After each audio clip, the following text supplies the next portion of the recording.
വാണിജ്യ LPG സിലിണ്ടറിന് കുത്തനെ വില കൂട്ടിയതിൽ പ്രതിഷേധിച്ച് സംസ്ഥാനത്തെ ഹോട്ടലുകളും റെസ്റ്റോറന്റുകളും അടച്ചിട്ട് പ്രതിഷേധിക്കുന്നു. ഇടുക്കിയിലും വ്യാപകമായ ഹോട്ടലുകൾ അടഞ്ഞുകിടക്കുകയാണ്. ഓൺലൈൻ ഭക്ഷണ വിതരണവും നിർത്തിവെക്കും. 24 മണിക്കൂറാണ് സമരമുള്ളത്. എന്തായാലും വാർത്തയുടെ വിശദാംശങ്ങളുമായി അനീഷ് ചേർന്ന. Aneesh, hotel and restaurant association ഇപ്പോൾ ഒരു വലിയൊരു പ്രതിഷേധത്തിലേക്ക് കടന്നിരിക്കുന്നത്. ഗ്യാസിന്റെ വിലവർദ്ധനയിൽ പ്രതിഷേധിച്ചുകൊണ്ടാണ് ഇപ്പോൾ 24 മണിക്കൂർ വ്യാപാര സ്ഥാപനങ്ങളെല്ലാം തന്നെ അടച്ചിട്ടുകൊണ്ടൊരു പ്രതിഷേധം നടത്തുന്ന വിശദാംശങ്ങൾ. നിതിൻ, ഈ മാസം 1-ാം തീയതിയാണ് 1000 രൂപയോളം വാണിജ്യ സിലിണ്ടറുകളുടെ വിലയിൽ വലിയ വർധനമുണ്ടായത്. അതായത് മുമ്പൊക്കെ 50 രൂപ അല്ലെങ്കിൽ 75 രൂപ ഒക്കെ ആയിരുന്നു വർദ്ധിപ്പിച്ചുകൊണ്ടിരുന്നതെങ്കിൽ ഈ ഇലക്ഷൻ കഴിഞ്ഞതിന് തൊട്ട് പിന്നാലെ 993 രൂപ ഒറ്റയടിക്ക് വർദ്ധിപ്പിക്കുകയായിരുന്നു.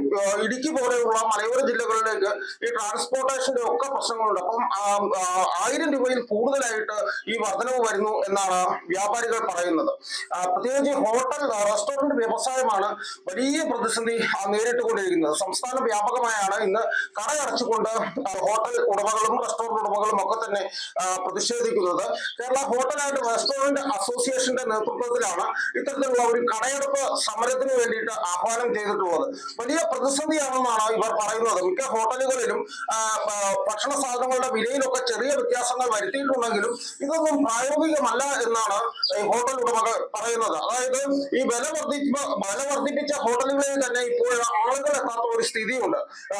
അത്തരം വലിയ പ്രതിസന്ധിയാണ് ഈ ഹോട്ടൽ മേഖലയുമായി ബന്ധപ്പെട്ട്. നമ്മൾ ഇടുക്കിയിലെ മാത്രം ഒരു കണക്കെടുത്ത് നോക്കുകയാണെങ്കിൽ ഏതാണ്ട് 10,000-ലധികം തൊഴിലാളികളാണ് ഇടുക്കിയില് ഈ ഹോട്ടൽ മേഖലയുമായി ബന്ധപ്പെട്ട് പ്രവർത്തിക്കുന്നത്. ഭക്ഷണം പാചകം ചെയ്യുന്നവരുണ്ട്, അത് സർവ് ചെയ്യുന്നവരുണ്ട്, ഇല്ലെങ്കിൽ മറ്റ് ഹെൽപ്പർമാരായിട്ടുള്ള ആളുകളുണ്ട്. ഒരു കടയിൽ തന്നെ ഏറ്റവും കുറഞ്ഞത് 5 മുതൽ 6 വരെ, ചെറുകിട കടയാണെങ്കിൽ 5 മുതൽ 6 വരെ ആളുകൾ ഉപജീവനം കണ്ടെത്തുന്നത് ഈ ഹോട്ടലിലുള്ള വിൽപ്പനയിലൂടെയാണ്. അപ്പോൾ ഈ ഭക്ഷണ സാധനങ്ങളുടെ വിലയിൽ വർദ്ധിപ്പിക്കാത്ത ഹോട്ടലുകളും നഷ്ടത്തിലാണ് ഇപ്പോൾ പ്രവർത്തിപ്പിച്ചുകൊണ്ടിരിക്കുന്നത്. അതുപോലെ തന്നെ അടിയന്തരമായിട്ട് ഗവൺമെന്റുകൾ ഈ ഒരു വിഷയത്തിൽ ഇടപെടണമെന്നാണ് പറഞ്ഞിട്ടുള്ളത്. ഇപ്പോൾ തന്നെ ഈ ഹോട്ടലുകളിൽ നിന്ന് പുറത്തോട്ട് ടൗൺ ഏരിയയിലാണ് വലിയ പ്രതിസന്ധി ഇപ്പോൾ ഉണ്ടായിട്ടുള്ളത്. ഇപ്പോൾ കട്ടപ്പന, നെടുങ്കണ്ടം, അടിമാലി പോലെയുള്ള ടൗണുകൾ, മൂന്നാർ, തേക്കടി പോലെയുള്ള ടൗണുകൾ, ഇവിടെ വിനോദസഞ്ചാരികൾ അടക്കമെത്തുന്നതാണ്. ഇവിടങ്ങളിലൊക്കെ പുറത്തുനിന്നാണ് മിക്കവരും ഭക്ഷണം കഴിക്കുന്നത്. ഇപ്പോൾ ഹോട്ടലുകളെല്ലാം അടഞ്ഞു കിടക്കുന്നതോടെ ഇവരെല്ലാം പ്രതിസന്ധിയിലായിട്ടുണ്ട്.